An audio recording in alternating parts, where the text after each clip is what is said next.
Okay, folks, this is the 4th week since we've launched the Fireside Chat, and I am really excited. I love this segment. It's basically my favorite.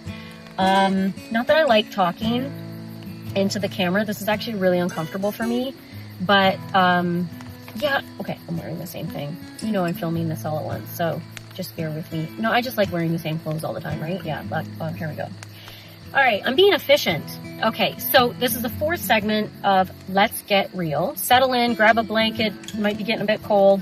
The fire's dying down. But before we close this off, before we put the fire out, I'm going to continue to read in The Lost Art of Living, Finding Our Way Back. If you have not seen the previous Fireside Chats where I did the Let's Get Real segment, if you haven't seen the previous 3, maybe go back and find those videos because I'm kind of continuing this on. So I'm not going to go into all the details about this book, how I found it, and summarize what I did the last 3 weeks. Actually, below this video, you're going to see a link where I've actually uploaded those videos where you can easily just go quickly find those and catch up before you come back. And again, I'm reading in this, and last week what I did talk about was, it was reading how it's gotten really noisy out there, how it's a strange kind of helplessness when you care so deeply but you can't process all you're seeing.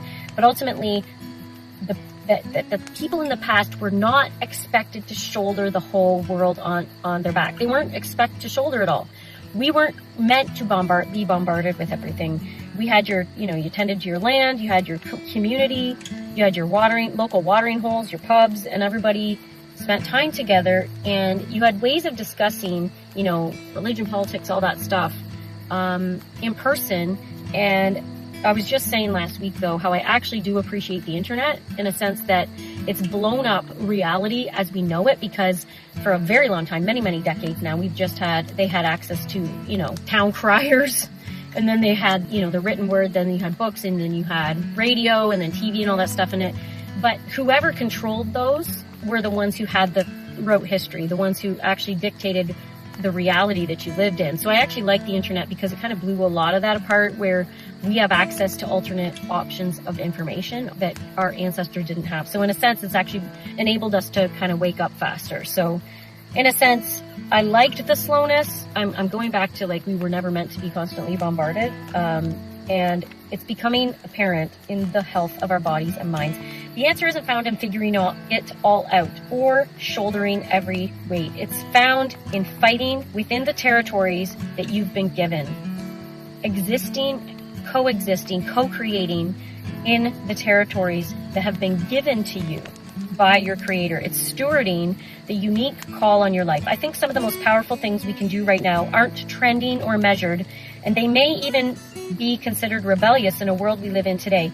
You hold your position, pay attention, yet know when to look away. You do your work, you stay faithful to your little corner of earth, wherever that leads you. In doing so, you remind the world and yourself that not everything is lost. Some things can still be protected. Some things can still be rebuilt. And some things, by the grace of God, can be made entirely new. That's really cool. I'm going to leave that today, and I will see you next week. I'm going to go put out the fire and hit the hay. See you later.